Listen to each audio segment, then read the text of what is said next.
শুভ সকাল বন্ধুরা, আশা করছি আপনারা প্রত্যেকে ভীষণ ভালো আছেন। টক ঝাল মিষ্টি ইউটিউব চ্যানেলের নতুন একটা রেসিপি ভিডিওতে আপনাদের সকলকে জানাই আন্তরিকভাবে স্বাগত। আজ আমি সম্পূর্ণ নিরামিষ লাউয়ের একটা রেসিপি আপনাদের সঙ্গে শেয়ার করব। আশা করছি প্রত্যেকেই যারা নিরামিষ পছন্দ করেন তাদের বেশ ভালোই লাগবে। আমি প্রথমেই নিয়ে নিয়েছি একটা কচি লাউ। সম্পূর্ণ লাউটাই আজ রান্নায় আমি ব্যবহার করব। প্রথমেই লাউটাকে খোসা ছাড়িয়ে নেব। লাউয়ের বোটার অংশ বাদ দিয়ে সম্পূর্ণ লাউটাই কিন্তু খুব ভালোভাবে খোসাটা ছাড়িয়ে নেওয়া হয়েছে এবং লাউটাকে ধুয়েও নেওয়া হয়েছে। কারণ লাউ টুকরো করার পর কিন্তু ধুলে তার স্বাদ অনেকটা নষ্ট হয়। আমি কিন্তু ছোট ছোট টুকরো আকারে কেটে নিয়েছি। কিরকম আকারে কেটেছি সেটা খুব ভালোভাবেই আপনারা দেখে আশা করি বুঝতে পারছেন। এবার এই লাউগুলোর ওপর হাফ চামচ পরিমাণ লবণ দিয়ে আমি হাতের সাহায্যে খুব ভালোভাবে মেখে রেখে দেব 30 মিনিট সময়ের জন্য। আজকের রান্নাটার জন্য আমি ব্যবহার করব মটর ডাল। তাই 150 গ্রাম পরিমাণ মটর ডাল খুব ভালোভাবে কয়েকবার জল দিয়ে ধুয়ে আমি কিন্তু আবারও পরিষ্কার জলে ভিজিয়ে রেখেছিলাম 2 ঘন্টা সময়ের জন্য। ভিজিয়ে রাখা মটর ডালটা নিয়ে সামান্য জল ব্যবহার করে আমি একটা মিহি পেস্ট তৈরি করে নিয়েছি। এবার এর মধ্যে নিয়ে নিচ্ছি স্বাদ অনুসারে লবণ, পরিমাণ মতো হলুদ, দিয়ে দেব লাল লঙ্কার গুঁড়ো সামান্য পরিমাণ এবং কয়েক দানা চিনি। এই সমস্ত উপকরণগুলোকে ডালের সাথে খুব ভালোভাবে চামচ দিয়ে মিশিয়ে নিচ্ছি। চামচের পরিবর্তে অবশ্যই হাতও ব্যবহার করা যায়। আমি কিন্তু এভাবে সম্পূর্ণ ডালটাকে বাদবাকি উপকরণের সাথে মিশিয়ে নিচ্ছি। একটা কড়াই নিয়ে তার মধ্যে বসিয়ে দিয়েছি সাদা তেল গরম হবার জন্য। আজ রান্নায় আমি আলুও ব্যবহার করব। আলুগুলোকেও কিন্তু একটু ডুমো ডুমো আকারে আমি কেটেই রেখেছিলাম। সেই সম্পূর্ণ আলুগুলোকে তেল গরম হওয়ার পর প্রথমেই ভেজে নিচ্ছি। তবে যেহেতু এই একই তেলে আমি ওই ডাল বাটা দিয়ে ছোট ছোট পকোড়া আকারে ভেজে নেব, তাই আমি কিন্তু এর মধ্যে কোনো প্রকার লবণ হলুদ কিছু ব্যবহার করলাম না। আলুগুলো ভেজে তুলে নিয়েছি। এবার ওই একই তেলে একে একে ছোট ছোট বড়ার আকারে গড়ে সেগুলোকে কিন্তু ভেজে নেব। তবে এই বড়াগুলো আমি খুব একটা কড়া করে ভাজবো না আজ।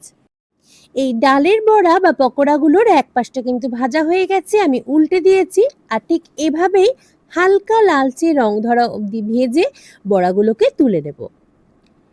তুলে নেওয়ার পর আবারও আরেকটা ব্যাচ বসিয়ে দিয়েছি বড়ার, সেগুলোকেও একইভাবে হালকা রং ধরা অবধি ভেজে তুলব। আমার বড়াগুলো কিন্তু ভাজা কমপ্লিট হয়ে গেছে। সমস্ত বড়াগুলো ভেজে তুলে নিয়েছি। আর আগে থেকেই লাউয়ের টুকরোগুলোর মধ্যে আমি কিন্তু লবণ মাখিয়ে রেখেছিলাম। লাউগুলো বেশ অনেকটাই নরম হয়ে এসেছে।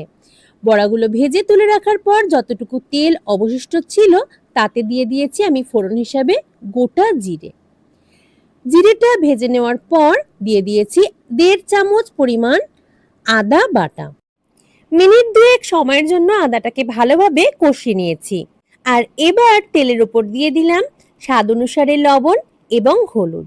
তবে এই পরিমাণটা কিন্তু আমি কমই রাখার চেষ্টা করেছি, যেহেতু যখন লাউয়ের টুকরোগুলোর ওপর আমি লবণ মাখিয়েছিলাম তখনও কিন্তু বেশ খানিকটা লবণই ব্যবহার করেছিলাম। সেই অনুপাতে এখন লবণটা দিলাম। আর দিয়ে দিলাম 2 চামচ পরিমাণ জিরে গুঁড়ো। খুব ভালোভাবে সমস্ত উপকরণগুলোকে আমি তেলের ওপরে কষিয়ে নিচ্ছি।